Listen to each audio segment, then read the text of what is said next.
Okay, students, let us start our new topic and new chapter. Listen carefully. So, we want to discuss chapter number 6. So, chapter number 6 आपके NCERT में लिखा है application of derivative. क्या लिखा बच्चों? Application of derivative.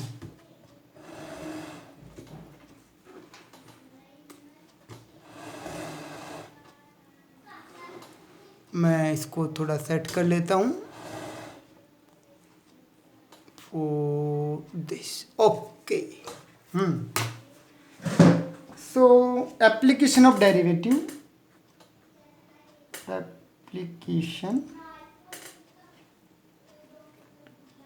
Of derivative. तो derivative करने आपने सीख लिए किसी फंक्शंस के. कोई फंक्शन की कंटिन्यूटी क्या है, डिफरेंशिएबिलिटी क्या है, ये सब आप अब तक सीख चुके हैं. ठीक है. तो इसमें बच्चों हमारे क्या था, 5 ही टॉपिक थे, लेकिन 5 में से 2 टॉपिक हमारे इसमें से कम कर दिए हैं. तो जो हमें टॉपिक डिस्कस करने हैं वो कौन कौन से, वो मैं लिख देता हूँ. ये हमारा चैप्टर नंबर 6 है. चैप्टर 6. और जो टॉपिक हमें इसमें डिस्कस करने हैं वो है एक हमारा आर्टिकल 6.3 है आपकी बुक के अकॉर्डिंग. इस पे नाम लिखा है इंक्रीजिंग एंड डिक्रीजिंग फंक्शन. बहुत आसान टॉपिक है. क्या नाम रखा है? Increasing and decreasing function.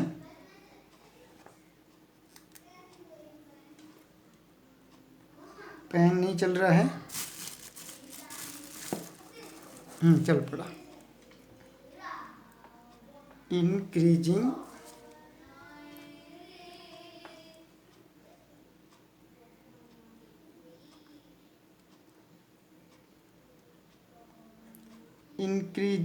And decreasing function.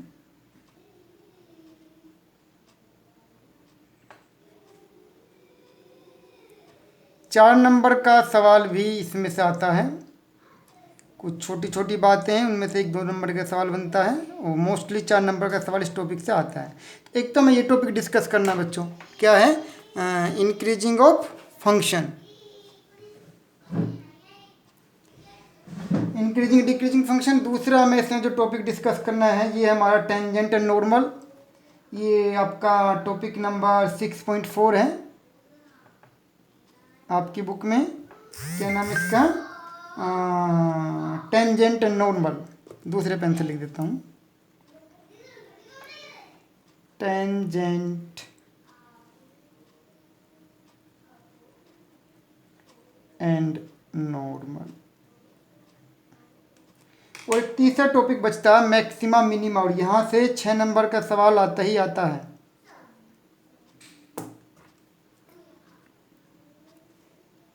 Maxima and minima.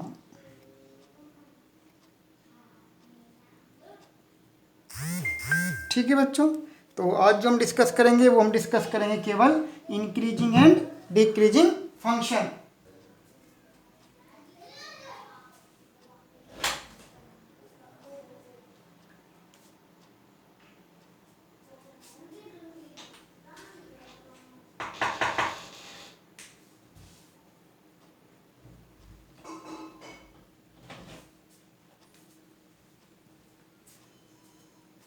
So let us start our topic increasing and decreasing function. So हमारा टॉपिक हो जाएगा आज का जो हम स्टार्ट करने जा रहे हैं.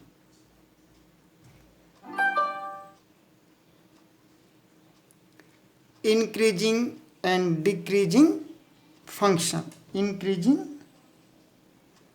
And decreasing function. ठीक है बच्चों. चाहें तो इसको हम एक फॉर्मूले से याद कर लें, बहुत सारे सवाल हो जाएंगे. नहीं तो थोड़ा इसका इंट्रोडक्शन आपको बताएं, समझा दें. मतलब कि जो एक फंक्शन है वो कब इंक्रीजिंग कहलाता है और फंक्शन जो है वो कब डिक्रीजिंग कहलाता है. तो 2 वर्ड हैं, पहले 2 वर्ड पे ध्यान दें. एक फंक्शन इंक्रीजिंग फंक्शन होगा अगर हम x की वैल्यू बढ़ाएं तो y की वैल्यू भी बढ़नी चाहिए, तो वो क्या होगा, इंक्रीजिंग फंक्शन होगा। और एक फंक्शन हमारा क्या डिक्रीजिंग होगा, कब, अगर हम x की वैल्यू बढ़ाएं और y की वैल्यू घट जाए। चलिए किसी ग्राफ से समझाता हूं, क्योंकि दो वर्ड हैं तो क्यों अपने वर्ड पे ही पूरा ध्यान दिया जाए।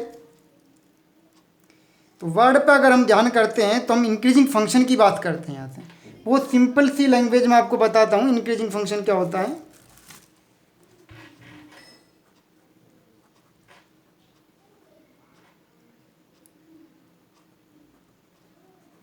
इंक्रीजिंग फंक्शन, बहुत सिंपल सा एग्जांपल ले रहा हूँ अभी इंक्रीजिंग फंक्शन के लिए। मैंने लिखा कि F X is equal to X C लिख दिया बच्चों, बहुत आसान था। या कहीं कहीं इसको लिखा जाता है y इजक्वल टू एक्स, ठीक है। तो y क्या है, फंक्शन की वैल्यू है, याद रख लोगे। y क्या है, फंक्शन की वैल्यू है at given value of x। देखो जैसे यहाँ बनाता हूँ मैंने एक टेबल बनाई, ये तो आप 10th क्लास में भी बहुत अच्छे से टेबल बनाए होंगे, फिर भी एक टेबल मैं यहाँ बना देता हूँ।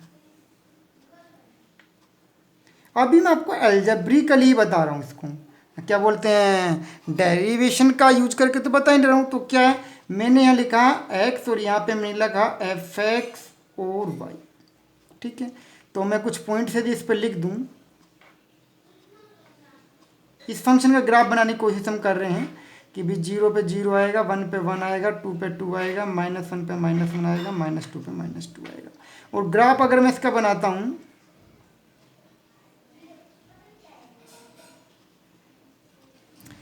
तो ग्राफ कुछ ऐसा बनेगा, ये एक्स एक्सिस वाई एक्सिस आप जानते होंगे, ग्राफ कुछ ऐसा बनेगा। पॉइंट्स मैंने बता दिए बेटा, ग्राफ के बारे में आपको पता होना चाहिए। ये होगा ग्राफ, लगभग ये 45 डिग्री का एंगल बनाते हैं। आप क्लास 12 तक आ चुके हैं तो इतना आपको आइडिया होगा। क्या देख रहे हैं हम इसमें,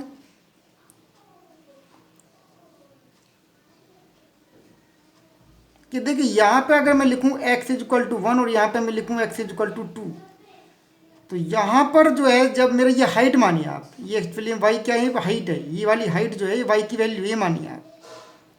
तो जब x इजक्वल टू 1 है तो y इजक्वल टू कितना है, 1 है। तो चाहूँ तो मैं एक पॉइंट बना दूँ, ये बना दिया मैंने 1 और 1।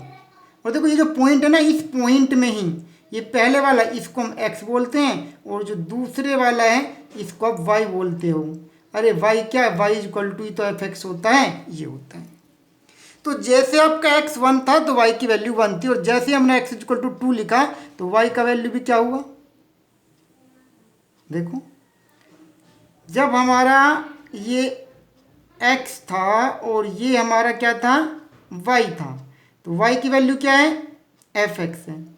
मीन्स क्या हो रहा है यहाँ पे, जैसे x का वैल्यू अपने 1 से 2 कर दिया, मतलब x का वैल्यू बढ़ गया तो y का वैल्यू बढ़ गया।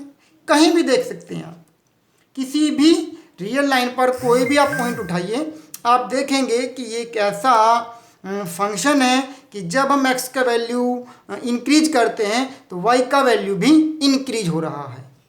तो हम ऐसे फंक्शन को मोटी मोटी भाषा में इंक्रीजिंग फंक्शन कहते हैं। तो फिर डिक्रीजिंग फंक्शन क्या होता है, थोड़ा लीमैन लैंग्वेज में आपको बताता हूँ। फिर मैं डिक्रीजिंग फंक्शन क्या होता है वो भी बता देता हूँ। डिक्रीजिंग फंक्शन, चलिए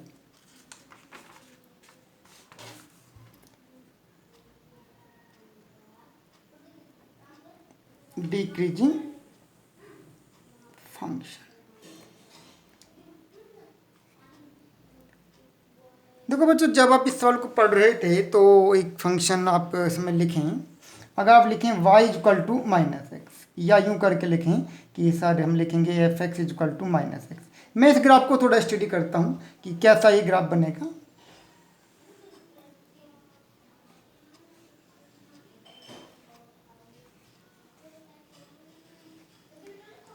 जब x इक्वल टू 1 होगा तो ये आएगा, तो फिर यहाँ से बनेगा 45 का एंगल बनती हुई यहाँ से एक लाइन बनेगी। तो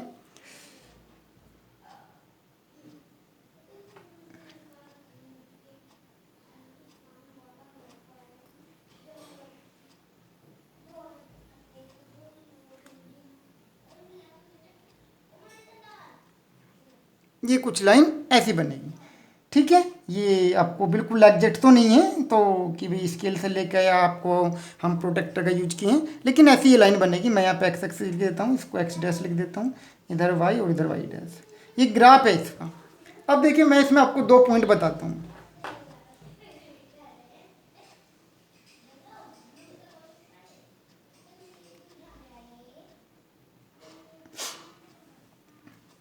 यहाँ पर x की वैल्यू है 1 और यहाँ पर y की वैल्यू क्या है -1 है ना। x इजकल टू 1 है यहाँ पर, y इजकल टू -1 है। ठीक है बच्चों, अब मैं देखता हूँ x इजकल टू -1 पे देखता हूँ क्या सिचुएशन है। ठीक, x इजकल टू